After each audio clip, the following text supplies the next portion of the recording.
Carl Edward Sagan was an American astronomer, planetary scientist, cosmologist, astrophysicist, astrobiologist, author, and science communicator.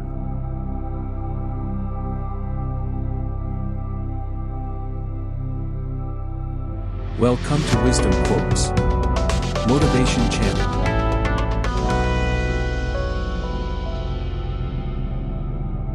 For small creatures such as we, the vastness is bearable only through love.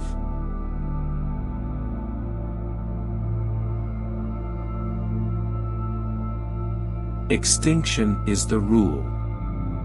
Survival is the exception. Imagination will often carry us to worlds that never were. But without it we go nowhere.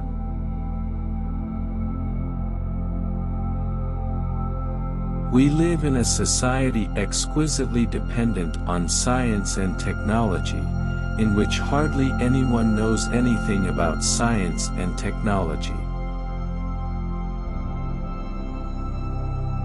Science is a way of thinking much more than it is a body of knowledge.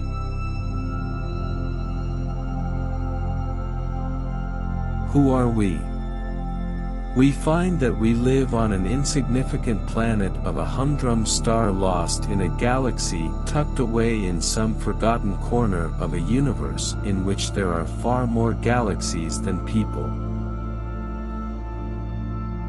The brain is like a muscle. When it is in use we feel very good. Understanding is joyous. But the fact that some geniuses were laughed at does not imply that all who are laughed at are geniuses. They laughed at Columbus, they laughed at Fulton, they laughed at the Wright brothers.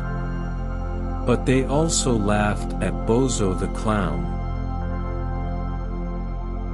Our posturings, our imagined self-importance, the delusion that we have some privileged position in the universe, are challenged by this point of pale light. Our planet is a lonely speck in the great enveloping cosmic dark.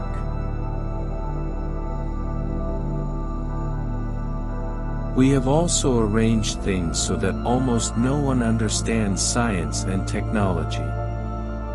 This is a prescription for disaster. We might get away with it for a while, but sooner or later this combustible mixture of ignorance and power is going to blow up in our faces. We are the representatives of the cosmos. We are an example of what hydrogen atoms can do, given 15 billion years of cosmic evolution.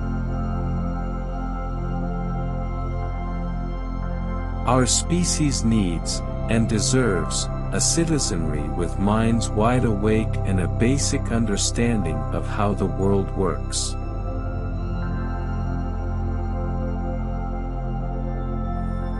It is far better to grasp the universe as it really is than to persist in delusion, however satisfying and reassuring. In our obscurity, in all this vastness, there is no hint that help will come from elsewhere to save us from ourselves. It is up to us. Absence of evidence is not evidence of absence.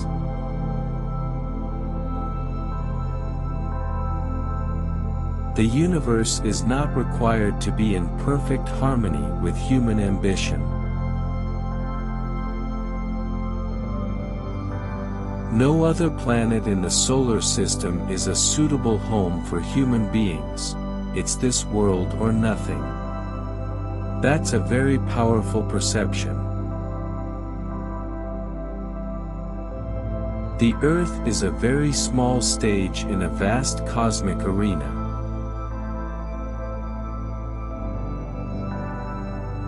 For me, it is far better to grasp the universe as it really is than to persist in delusion, however satisfying and reassuring.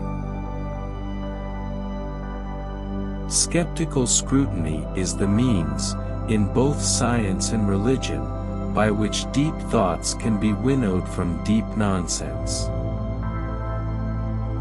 The universe seems neither benign nor hostile, merely indifferent.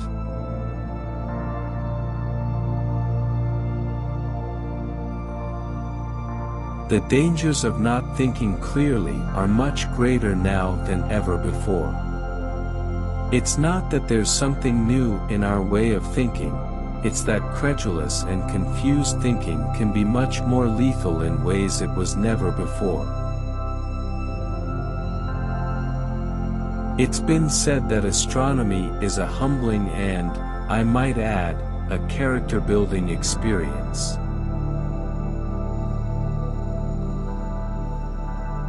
All of the books in the world contain no more information than is broadcast as video in a single large American city in a single year.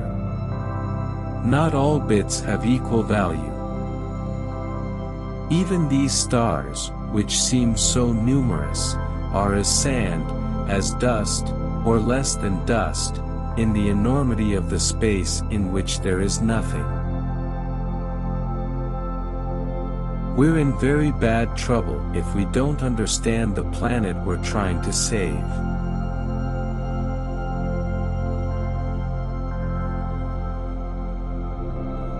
A celibate clergy is an especially good idea, because it tends to suppress any hereditary propensity toward fanaticism. I've written a number of books that have to do with the evolution of humans, human intelligence, human emotions.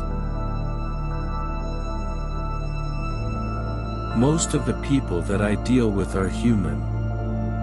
So I've had a lot of experience with that.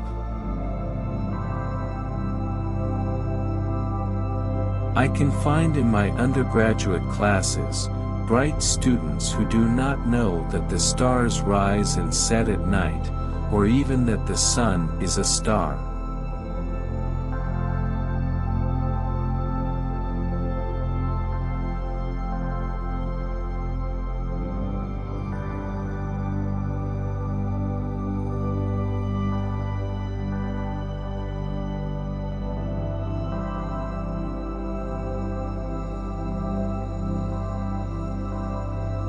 Thank you for watching.